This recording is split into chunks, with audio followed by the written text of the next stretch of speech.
So I recently had this revelation on 1 Samuel chapter 16, verse 11.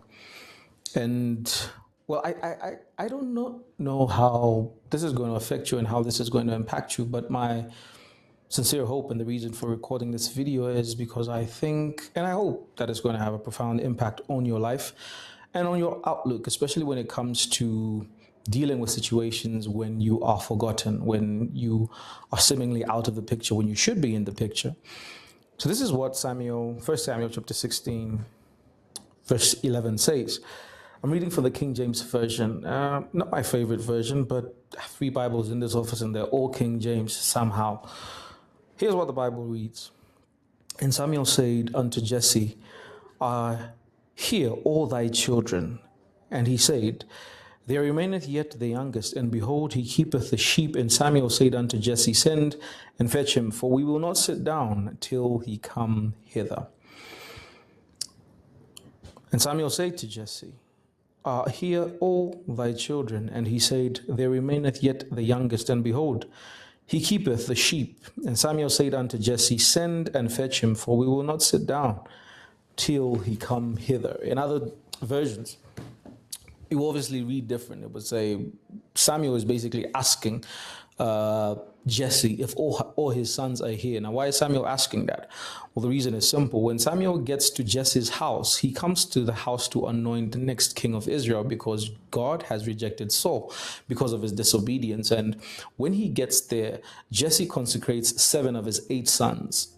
All his sons except David have been consecrated, prepared for the sacrifice. And when they are all paraded before Samuel, God says, not this one, not this one, not this one, until they are all done. And when they're all done, Samuel then is, he knows that God doesn't make mistakes. He knows that God obviously has chosen somebody from the house of Jesse, one of the children of Jesse. And so he's compelled to ask the question, Jesse, are all your children here? To which Jesse responds and says, they are not all here. There is one that is left and he's tending the sheep. Here's what's interesting to note. Tending of sheep was a menial job. It was something that was reserved for the people that were considered as low class in society. You were considered fairly insignificant if you were relegated to temming or tending to sheep. And so he is the last born, David, and so he's seemingly insignificant. But I did not understand why, despite the fact that he could have been looked at as being insignificant because of his being the last child of Jesse. I do not understand why he was still not invited to this sacrifice. Samuel is not a simple man. Samuel is not just a prophet who is God's mouthpiece to the people. He is not just a priest who intercedes on behalf of the people to God, but he is also a former ruler, a former judge of the nation of Israel. Samuel was not a simple man. And seeing that this man of dignified, decorated stature and stamina in society has visited your home, you would expect that the father would be eager that every one of his children be blessed by this man who is apparently a man of God. But somehow, because of the seemingly insignificantness of David, he doesn't find himself part of the group of people that get to meet Samuel. And I'm thinking to myself, the father to David, Jesse, thought David was so insignificant that he didn't see the point of even inviting him to come and see the prophet Samuel. And sometimes this is our lot in life, Sometimes the people that ought to have remembered you are the ones that forget you. Sometimes the people that should have been there to take care of you, the people that were supposed to be there to encourage you, the people that were supposed to be there to nurture you, are the people that neglect you. This is more true, especially when you look at it from a psychological point of view. I happen to be a therapist, and I'm somebody who is very inclined to cognitive behavior therapy. Now, in cognitive behavior therapy, as we look at the treatment planning and the formulation, if you will, of a case, one of the things that we look at are predisposing factors. And these predisposing factors could be things that happen to somebody as they are young or as they are developing in their developmental ages. And this then tends to inform their core beliefs. And when somebody has a warped core belief or a disempowering core belief, it becomes easy for them to use every unpleasant situation that happens to them as a corroboration of that particular core belief. So they're scanning the environment consistently and constantly to look at something that sort of corroborates that understanding that they are, of say for instance, in this time, in this example, somebody thinks that they're not worthy of note, they're not important, on they're not good enough. Those are some of the core beliefs that then tend to come out. Some of the disempowering core beliefs that tend to come out when somebody undergoes certain lack or certain treatment as they are growing up. And you would expect that a child like David, who grew up in a home where he was seen as insignificant, would grow up obviously with a chip on his shoulder. I mean, he would be this young kid who will always want to feel the need to prove himself, the kind of person who is always trying to please people in order to get their acceptance, because he didn't get that acceptance from his own father. His own father thought he was so insignificant that he didn't even invite him to come and see the prophet Samuel. But what's interesting to note is this.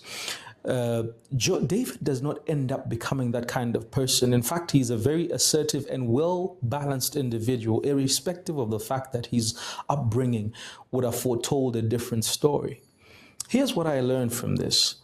When somebody comes for therapy and they have disempowering core beliefs, and because of that, they sometimes have low self-esteem, are timid in life, we work towards cognitively restructuring them so that they get to a point where they can have a more balanced view of themselves and be able to assert themselves and hopefully get to the point where we can actually say this is a confident human being.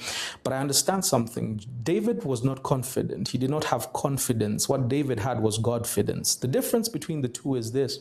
You see, confidence can only be rightly called confidence when it is propelled or compelled by your competence. So the more competent you are, the more confident you will become. But competence, no matter how competent you are, you can even be a virtuoso of some sorts, but your competence will always reach a limitation. So your confidence, if it is reliant on your competence, will always reach a point where it cannot go any further. But the difference is that Godfidence, on the other hand, is not relying on your own competence, but relying on God's competence. And when you rely on God's competence, it becomes abundantly clear to you that there is nothing that is set as a limit to God, because there is nothing that God cannot do, and there is nothing that can stand in the way. When God means to do something, you can best believe that it is going to happen. And so I understand this because I realize that when David is growing up, he may have had the chip on his shoulder, but he does not have confidence. He has Godfidence. And so that seems to override whatever it is that he was going through, the issues that he had experienced when he was younger. And so here's what I'm trying to tell you, child of God.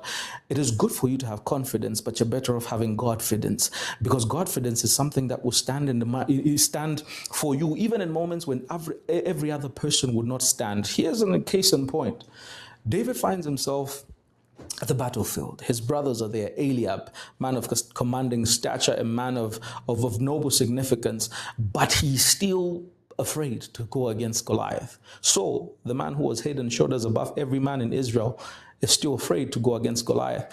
Then these men have confidence, but Godfidence is different. And when Godfidence steps in, then a solution is found. When David comes, despite the fact that he was a young man, he has this Godfidence. And because of this, he's able to tell Saul, I can fight this man. To which Saul responds and says, well, you are a young man, and he has been a man of war from his youth.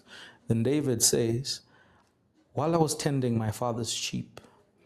And remember that it's worthy of note to notice that David does not say, I tend my father's sheep, but he says, I used to. It's important for you to understand when things are about to change in your life.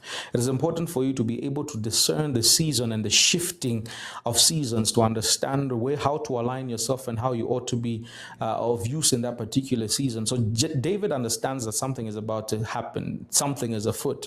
And so he says to Saul, when I used to tend my father's sheep, a lion came and a bear came, and I was able to strike them down. I have killed both bear and lion.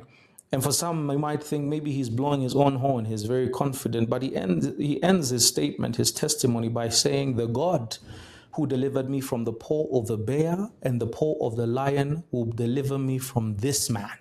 And this is where the Godfidence comes in again. So he's somebody who understands from experience that God is powerful. And so he has seen God do mighty things. And because of that, he has so much confidence and reliability and trust in God that irrespective of the situation that is confronting him, he knows he will go through simply because God is with him. Child of God, the worst thing that can happen to you is not that relationship coming to an end. The worst thing that can happen to you is not you losing your job. The worst thing that can happen to you is not for your health to be in shambles. The worst thing that can happen to you is to walk life without God by your side. Because irrespective of what you go through with Jesus in the vessel, you can smile at any storm. And so David has Godfidence. And this is what I prescribe to you today. Instead of looking at your own flaws, instead of looking at your own timidity, instead of looking at your own insignificance and your inadequacies, look at God's efficiency. Look at God's adequacy. Have Godfidence. May God bless you.